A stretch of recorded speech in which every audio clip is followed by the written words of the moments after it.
If you're after a rugged Bluetooth speaker for camping, beach days, or just backyard jams, the JBL Flip 7 and the Sony ULT Field 1 are two solid options. The Flip 7 is the newer release, priced at $149, while the ULT Field 1 has been around a bit longer and usually sells for $129, but is often on sale for even less.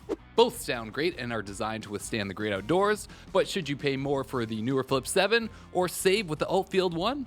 Let's find out. In terms of design, both speakers follow that classic portable formula. Rugged, cylindrical, easy to grab with one hand, and of course, some attachment options. However, the Flip 7 is the smaller and the lighter of the two. When it comes to durability, things are also pretty darn close. The Flip 7 is IP68 rated, so it's fully dustproof and can survive a dunk in water up to 1.5 meters deep. Thanks to these new chunky rubber bumpers protecting the passive radiators, JBL also claims it's drop proof from the height of 1 meter onto concrete. The ULT Field 1 isn't far behind. It's IP67 rated, so it can handle dust and water just fine, just not as deep as the Flip 7. Fun fact, the ULT Field 1 is also drop proof, but Sony states it's only when dropped onto something like plywood, not concrete. Really, the difference in durability is kind of a wash here. The JBL has some slight advantages, but both speakers have a rugged build that can handle a rainy camping trip or a tumble or two, which is exactly what we want in an outdoor speaker. Now in terms of portability, I'm giving the edge to JBL due to its smaller size and the carrying attachments that it comes with. The Flip 7 uses JBL's new push lock clip system, which lets you swap between a branded carabiner or a branded finger loop. Sony gives you a simple, kind of adjustable rope handle. It works, you can still hang your speaker from something, but it's a little bulkier and not nearly as versatile as having two small interchangeable attachments. But the good news is that it's just tied here, you could replace it if it breaks. Things are also looking pretty similar when it comes to controls. Both speakers use physical buttons found on the top of each unit's enclosure, but I do find JBL's larger raised playback controls and backlit Bluetooth power and Orcast buttons a little easier to find in the dark. Of course, on the Sony, you'll find the Alt button, which is a fancy name for bass boost. I don't know why it needs to be a button though. Who's turning off bass boost? You're gonna go home before the party ends too, yeah? Home in bed by 10 p.m. with a cup of tea, yeah? That's exactly who's turning off alt mode. Anyway, one place where Sony does sneak in a win though for some users is with call support. The ULT Field 1 has a built-in microphone, so you can take calls or use your phone's voice assistant straight from the speaker. The Flip 7, no mic at all. No calls, no voice control, just music. Now for wireless connectivity, they're both solid. Flip 7 uses Bluetooth 5.4, the ULT Field 1, being a little older, uses Bluetooth 5.3. Again, it's a wash. Although 5.4 is technically newer, in real-world use, you won't notice a major difference. Both provide a stable connection. Now, if you're curious about codec support, both support SBC and AAC codecs, although so far we've only seen AAC available on the Flip 7 when paired to newer Android phones. Which brings us to a neat feature that the ULT Field 1 offers, the ability to choose between priority on sound quality and priority on stable connection. When set to prioritize sound quality, the speaker supports SBC and AAC, automatically selecting the best codec available. If you run into connectivity issues, switching to priority on stable connection forces SBC for a more reliable link. You can toggle this setting in the companion app. Kinda neat. Not a huge selling feature for me by any means. When it comes to Bluetooth speakers, I think the SBC codec is just fine. However, that's another video altogether. But while we're on the topic, the Flip 7 fires back with audio over USB-C, including lossless audio. Again, I wouldn't call this a major selling point. These are still compact mono speakers. They're not exactly designed for critical listening. You might not even be able to tell the difference, but if you want to get the most out of their sound quality, just plug it in and stream from a lossless service like Apple Music or Tidal. Now, when it comes to app support, once again, I gotta give this round to the Flip 7. In the JBL app, you get a 7-band EQ to really personalize the sound of your speaker, Orcast multi-speaker pairing with other JBL speakers, and even Playtime Boost, which squeezes out a couple extra hours of battery life by dialing back the bass. It doesn't sound super great, it's kind of like a podcast EQ setting, but it will do the trick if you're in a pinch. Now, Sony's Sound Connect app is a bit more limited.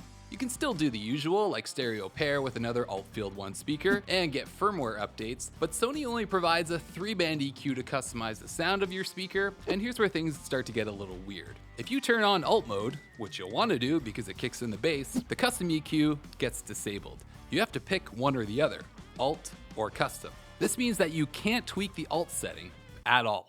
You can't tweak it at all. What you hear is what you get. But the real issue here is that Sony's 3-band EQ for a custom setting isn't strong enough to replicate the bass that alt mode delivers. That's kinda lame. Essentially, you're stuck choosing between more control over your sound with limited bass response, or alt mode for that extra low-end punch, but no customization. Additionally, the ULT Field 1 doesn't even support Sony's Party Connect feature, meaning you can't pair this speaker with the newer ULT 3 and the ULT 5 speakers that just came out earlier this year. So yeah, once again, I'm giving this round to the Flip 7 because of the amount of control the JBL Portable app gives you over its sound. That 7-band EQ takes the cake, not to mention its ability to pair with other speakers like the Extreme 4 or the Charge 6. Now, when it comes to battery life, again, things are pretty close. Flip 7 advertises up to 14 hours of playback off a single charge, or up to 16 if you use that Playtime Boost feature, which, remember, sacrifices bass to get you there. The ULT Field 1 features 12 hours of playback, which is pretty much on par for portable speakers of this size. Of course, battery life always depends on your EQ settings, listening volumes, and what you've got playing. Cranking the bass on the Flip 7 or turning on that alt mode on the Field 1 will drain your battery faster. Alright, now for the good stuff. How do these speakers actually sound? First off, it's important to know that both are mono speakers with a single tweeter, a single woofer, and dual passive radiators. They do their best to pump out the bass, but thanks to Hoffman's iron law, you're only going to get so much low end out of a small enclosure. You won't be rattling any windows with either of these speakers, but for a group of 5 or 10 friends, indoors or out, they'll get the job done. Honestly, I think both of these speakers sound great. Both deliver a full sound, which we refer to as a good representation of both bass and treble frequencies. There are no issues hearing the punch of a kick drum, and both offer a reasonable amount of treble strength, allowing you to hear things like cymbals without causing them to sound overly shrill. That said, I do find that the Flip 7 emphasizes mid-range frequencies a little more than the ULT Field 1. This means that vocals or instruments like distorted guitars, a snare drum, tend to sit a little more upfront in your mix when listening to the Flip 7. They're not completely masked when listening to the ULT Field 1, but again, just not as prominent. If I have to pick a winner for this round, I have to go with the Flip 7 purely because of that 7-band EQ. If you don't want those emphasized mids, you can easily dial them back. Add a bit more bass while you're in there too if you're feeling it. Again, as mentioned, this just isn't an option with the Sony. You have to pick between alt mode, which does sound good, or the custom mode, which doesn't give you the same amount of bass. Okay, so after all that, which of these speakers should you be tossing in your backpack? Well, go for the Flip 7 if you want the most durable option. It also wins on sound customization with its adjustable EQ and support for USB-C wired listening, something the Sony doesn't offer. If you plan to link multiple JBL speakers using Auracast, or prefer the convenience of the versatile carrying attachments, which I seemingly have lost, the Flip 7 makes a strong case, but it is the more expensive option at $149. Pick the ULT Field 1 if you need a speaker that can handle calls, which the Flip 7 can't. It's more of a set it and forget it speaker with fewer extras but solid core performance. Just hit that alt button and enjoy its punchy default sound. And if you catch it on sale, often for less than $100, it's a great no-fuss outdoor companion. Just maybe skip the off-white finish. It can get dirty quickly. The bottom line is that both are great for casual outdoor use. The Flip 7 gives you more control over its sound, better app integration, and a slightly tougher build.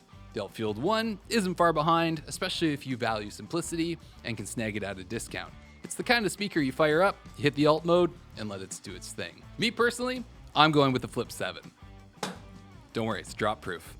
I like having control over my sound, but hey, let me know in the comments which one you're leaning towards, and if neither of these speakers are right for you, perhaps you want something a little larger, I recommend checking out my video on the Flip 7's bigger brother, the Charge 6, right here, or maybe you want something even more compact, you can check out my video on the best Bluetooth speakers under $100 right here. Happy listening. You know I said happy listening.